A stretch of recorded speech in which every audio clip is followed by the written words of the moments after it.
नमस्कार। मैं डॉक्टर हेमंत शर्मा आज आपको अल्जाइमर डिजीज के बारे में बताने जा रहा हूं। पर उससे पहले मैं आपको बता देता हूं कि मैं एमडी फिजिशियन, ऑनलाइन कंसल्टेंट और आज हम बात करेंगे अल्जाइमर डिजीज के ऊपर। अगर आपको भी अल्जाइमर डिजीज या डिमेंशिया, भूलने की बीमारी है, तो आप व्हाट्सएप नंबर मेरा डिस्क्रिप्शन में रहेगा, कृपया कॉल ना करें, व्हाट्सएप नंबर पे जाके अपॉइंटमेंट बुक करें ट्रीटमेंट के लिए। तो आज हम स्टार्ट करते हैं। अल्जाइमर डिमेंशिया या अल्जाइमर डिजीज क्या होती है? ये बढ़ती उम्र के साथ आती है। जिनका एज 60 अबाव हो जाता है, more than 60 years of age, हम देखते हैं इस बीमारी को कि 60 साल से ऊपर की एज में आएगी। और ये फीमेल्स में ज्यादातर होती है मेल के कंपैरिजन में। और ये फैमिली हिस्ट्री से आती है, जैसे दादा दादी, मदर फादर किसी को ऐसा तकलीफ रहा हो तो आपको आने के चांसेस बढ़ते हैं।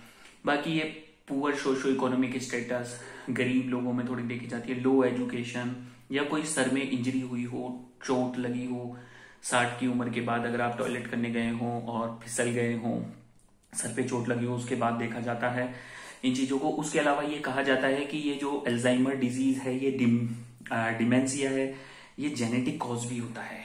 कई बार जेनेटिक कॉज, जैसे इसमें जीन होता है पर्सलीन नाम का जीन, या फिर एपीपी जीन होता है, उसमें अल्टरेशन के कारण, या फिर जो लोग डाउन सिंड्रोम से ग्रसित होते हैं 60 की उम्र अगर वो क्रॉस करते हैं तो उसके बाद हमें देखने को ये मिलता है।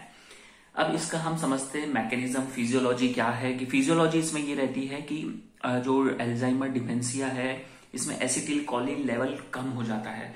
उसके अलावा सेरिब्रल एट्रोफी होने लगती है।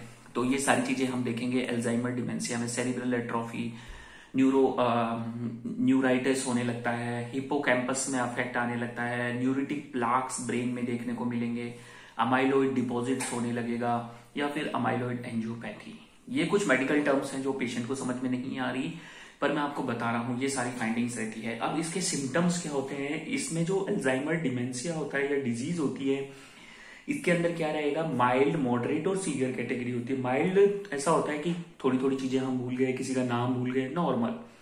फिर आती है सिचुएशन मॉडरेट, हम बहुत ज्यादा चीजें भूल रहे हैं, हमें समझ में नहीं आ रही है कई बातें, कि हम उससे मिले थे नहीं मिले थे, हमने मोबाइल कहाँ रखा है, ये मॉडरेट केसेस। अब आता है सीवियर। सीवियरिटी में हमें बोलने में भी कई बार तकलीफ होगी, हम याद नहीं रख पाएंगे, तो ये धीरे धीरे वर्स होता है। मॉडरेट में आपका स्लीप डिस्टर्ब होता है, पर सीवियर के अंदर क्या होता है? थॉट्स आते हैं, हेलुसिनेशन होने लगता है।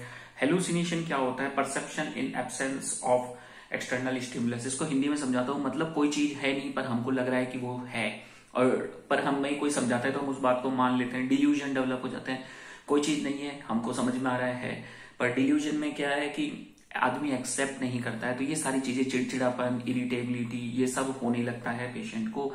इनकोऑर्डिनेट, चलने में भी कई बार दिक्कत होती है। अप्राक्सिया मैंने बोला, बात करने में, अफाजिया वगैरह, बात करने में, बोलने में, ये सारी चीजें तकलीफ देती हैं अल्जाइमर डिमेंशिया के लिए। अब बात करें कि हम कैसे पहचाने कि अल्जाइमर डिमेंशिया है। देखो, एक तो एज होना चाहिए 60 अबाव, 60 से ऊपर है तो अल्जाइमर डिमेंशिया। पर जो डिमेंशिया होता है, भूलने की बीमारी, वो 60 से पहले भी आ सकती है, 10 साल में भी हो सकती है, 20 साल में भी हो सकती है, 30 साल में भी। वो अलग कारण है, उनको मैंने अलग से डिस्क्राइब किया है अपने चैनल पे। वस्कुलर डिमेंशिया, पार्किंसन डिमेंशिया, वो अलग चीजें हैं, उनको मैंने डिटेल में बताया है, और अगर नहीं बताया है तो मैं आगे के वीडियोज में बनाऊंगा उनके ऊपर। आज हम फोकस कर रहे हैं सिर्फ अल्जाइमर डिमेंशिया के ऊपर। तो अल्जाइमर डिमेंशिया का कहते हैं क्या क्योर है? देखो, इसका सिम्टोमेटिक ट्रीटमेंट होता है।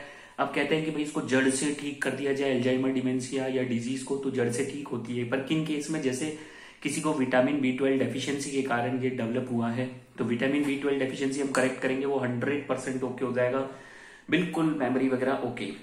या किसी को हाइपोथायरॉयडिज्म, थायराइड डिसऑर्डर के कारण मेमोरी लॉस हुआ है, तो उसको थायराइड हार्मोन हम देंगे, करेक्ट करेंगे, दैट इज 100% क्योरेबल। अब बात करते हैं अल्जाइमर डिमेंशिया, जहां हमें जेनेटिक कॉजेज या एज रिलेटेड आया हो, तो उस केस में हम कैसे करें? विटामिन D डेफिशिएंसी से भी होता है ये सारी चीजें। एनीमिया, खून की कमी हो तो उसमें भी डिमेंशिया के सिम्टम्स आते हैं, तो वो सारे हमें करेक्ट करने हैं।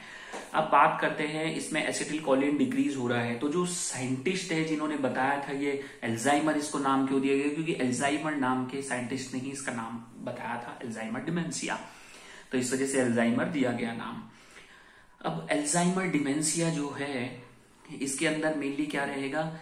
आप एसिटिल कोलिन को बढ़ाने वाले ड्रग देंगे। वो दवाइयां जो एसिटिल कोलिन को बढ़ा देती हैं वो दवाइयां हम इसमें देंगे। फॉर एग्जाम्पल कौन कौन सी हैं, डोनेपेजिल है, रिवास्टिगमाइन है, तो ये सारी दवाइयां देंगे। या फिर आजकल NMDA रिसेप्टर्स आ रहे हैं तो वो भी देते हैं, जैसे मेमेंटिन है। तो खुद से कोई भी दवाई नहीं लेनी है, पर मैं बताता हूँ देखो दवाई से ज्यादा जरूरी है।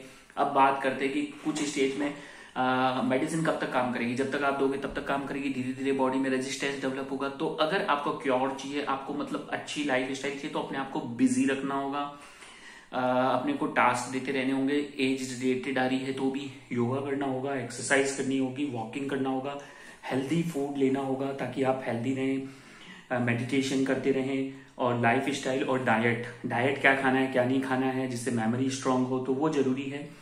और लास्ट में थैंक यू। अगर वीडियो अच्छा लगा तो लाइक करें, चैनल पे नए हैं तो सब्सक्राइब कर लें। और मैं ये कहना चाहूंगा कि अगर आप इस बीमारी से सफर कर रहे हैं तो डरने की बात नहीं है, आपका ट्रीटमेंट हो जाएगा। लास्ट में थैंक यू, धन्यवाद, नमस्कार, गुड बाय।